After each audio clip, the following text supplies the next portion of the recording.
আসসালামু আলাইকুম। আশা করি সবাই ভালো আছেন। ঈদের পরের দিন আমি আমার পরিবারকে নিয়ে আমার বাবার বাড়িতে বেড়াতে আসলাম।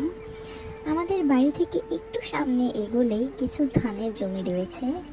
আজ সে জমিটাই ঘুরে দেখলাম। আসলে মাঝে মাঝে গ্রাম দেখা উচিত।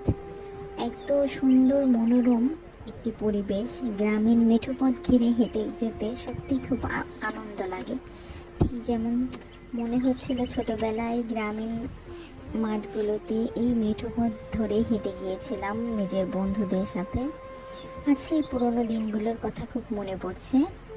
দেখুন কিভাবে সেচে পানি দেওয়া হচ্ছে জমিগুলোতে। আসলে আমাদের সবারই মাঝে মাঝে গ্রাম দেখা উচিত, নিজের পুরোনো দিনগুলোতে ফিরে যাওয়ার জন্য। আপনারাও জানাবেন ঈদে গিয়ে কোথায় ঘুরলেন। আল্লাহ হাফেজ।